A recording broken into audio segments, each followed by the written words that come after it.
Welcome back to the Tracy Take. We are continuing our NFL free agency recap series with the AFC South, and we're going to start with the Houston Texans. But before we get into that, this is a very special announcement. And for everyone who doesn't want to hear us beg for subscribers, we will not be asking anymore. Because we've already hit our 1,000 subscriber goal. We are super excited. We legitimately could not believe that we actually hit it this early. When Ryan and I, we started putting out a lot more content in the beginning of the year.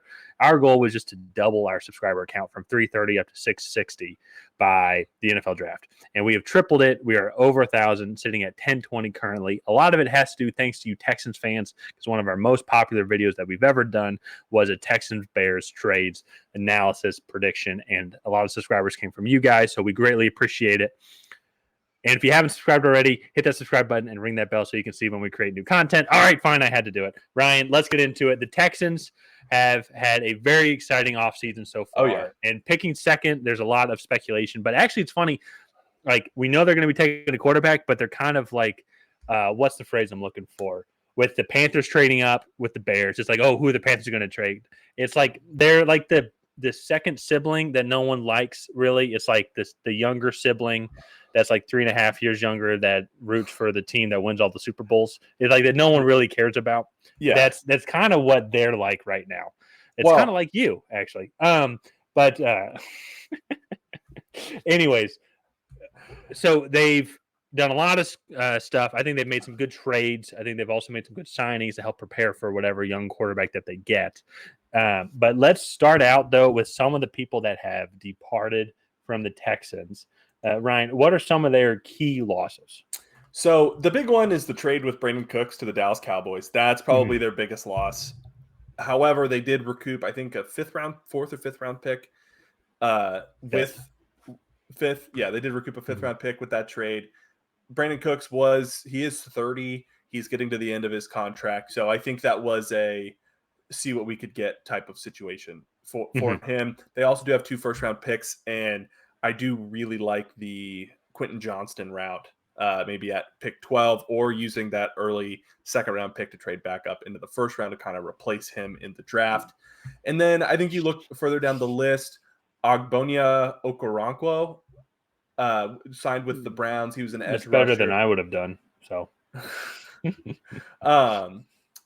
yeah, honestly, if you're new to the channel, Tyler cannot pronounce names for his life. So cannot. Speech therapy for 4 years. Can't do it. And then after that, I think you keep going down the list. Tremont Smith, the cornerback, also signed with he signed with the Broncos.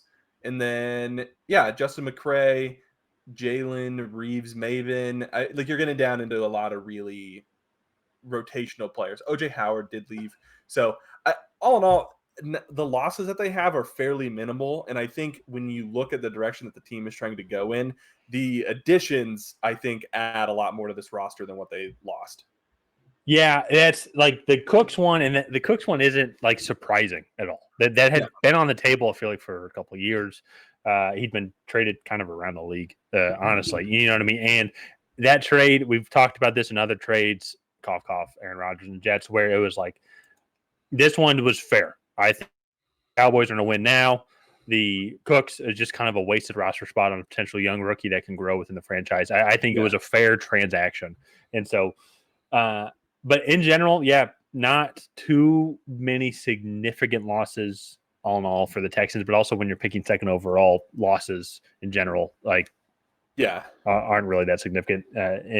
But let's talk about some of the people that they have added on, starting with the one to me that actually really sticks out, adding Sheldon Rankins from the Jets. I think that's a big one. That is a big one right there. Yeah, no, I really like that. He's a really solid interior defensive lineman. Actually has a really good pass rushing upside for what role he plays is primarily a run stuffer defensive tackle, but he has good pass rushing upside. And then I think you couple that up with Hassan Ridgeway from the 49ers. And I think they have a pretty stout defensive interior. And this is a pretty deep edge class. They'll definitely be able to address the edge position. Obviously not at 2, but if they don't want to go the Quentin Johnson route at 12 or trade up later, they could definitely get a guy at 12 to kind of replace Okoronkwo's production. And then sticking kind of with that defensive side of the ball, I really like the Jimmy Ward signing, the safety from the 49ers. I think he'll add a really nice back end to that defense. And then sticking with the interior there, Shaq Mason was a trade from the Buccaneers, former Patriot. Nick Caserio is very familiar with him. And then Bobby Trees, the wide receiver from the Titans, Robert Woods, if you didn't get that reference. But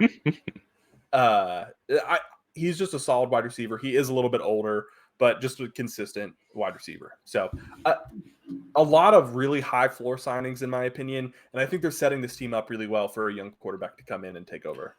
Yeah, for the direction that they're going, as you said, couldn't say it better myself, with going to be drafting a young quarterback for sure, getting them around a lot of solid veterans that have been in the league for a long time and that have produced.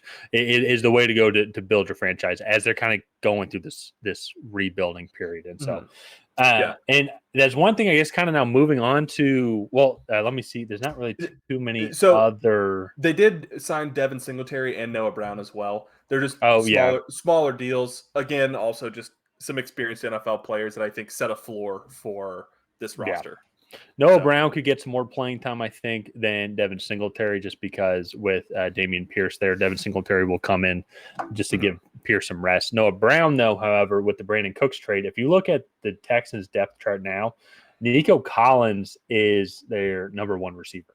Yeah. And so hopefully John Mechie, the third, comes back and he's healthy after his it was leukemia. Yeah, he had a bout with leukemia. Yeah, I think the reports on him look good. That's good. Because I would love to see him come in, and I think that he would do extremely well. Especially then too if they get Bryce Young, get his old teammate thrown back to him. And so, but Noah Brown, I think could come in and compete for some reps, because right now, kind of transitioning to where I think that they can, what they can address early on in the draft. I look at how depleted their receiver position is, and it does convince me a little bit more is that 12th position is going to be a receiver, whether it be JSN and he can kind of compete and learn with Robert Woods on that slot receiver role, or if they want to go Quentin Johnston, or maybe just Jordan Addison and just get a solid like outside receiver, and I think they can address edge rusher with their second round pick and not trade up, or if they want to go edge rusher 12. And I don't want to throw it out of the possibility, maybe very random, they take Will Anderson at number 2. I would be shocked to see that, but it's not out of the realm of possibility, because maybe they can trade up. They have an extra first round pick, and maybe they can go get an Anthony Richardson or something like that. Or maybe they just wait and get one in 2024. I know that there's been some speculation about that, but I just find that hard to believe. But thinking about it wouldn't put it out of the realm of possibility. No, yeah. And that's, to me, I've heard some rumors that they might not go quarterback. And I just, I don't know. You have the second overall pick. I think Bryce Young is a really solid prospect. Yeah, I am still convinced CJ Stroud. Or CJ Stroud. Well, that's what, or CJ Stroud. Yeah, so I think you have two really solid quarterback prospects, and I think it would be best to go quarterback at 2. But I think Will Anderson might be the best player in this class. Yeah, and if they go with best player available, I'm not really going to fault them for that. So. Yeah, no, and that's where it's like, it's interesting to say. It's like I would be shocked, but then wouldn't be surprised. I guess that's how I would kind of feel if they went Will Anderson. You know what I mean? It would be like, it totally makes sense why you would draft that guy, but I'm shocked that they actually did it and didn't go with the quarterback. So, but that's much more unlikely. The 12th pick to me, though, is the most interesting pick, because there's so many different ways that they can go. Who knows how the offensive linemen are going to fall? I really think they could take like a Paris Johnson Jr. if he is there. Peter Skoronski, I think, would be great also, even though and they did trade for Shaq Mason, but he can still compete for that spot, or maybe he can learn from him, grow, or something like that behind. Or they could go on the defensive side as well. Brian Breesy, Miles Murphy, Lucas Van Ness might be there. Maybe somehow, some way, like Jalen Carter would fall all the way to 12. And at that point, it's like, that would be so hard to pass up if he falls to 12. And so I don't believe Tyree Wilson would fall that far, but that also would be a great pick. And maybe they could also go corner as well, but they went corner in last year's draft. So it would be, that's where the 12th pick, there's so many different ways I think that they can go and that makes it much more interesting for me to watch and see what they do. Yeah. And then again, they also still have the 33rd or 32nd pick. And like, that's also 33rd. 33rd. Yeah. Steelers traded with the Bears for the 32nd. Yeah. But then the Dolphins don't have a pick. So then it goes up one. Yeah. But so then the Steelers would have the 33rd pick. Oh, that's right. Yeah. So they have the 33rd pick. So I think that's still definitely trade up territory late in the first round. If they want to go quarterback edge and then take one of the receivers that falls, I think that's another option as well. So I'm really excited to see what the Texans do in this NFL draft and throughout the rest of the offseason. But let's go ahead and wrap up this offseason recap here. Leave a comment down below on what you guys want to see the Texans do in the NFL draft. And go ahead and like and subscribe and help out our channel for the algorithm.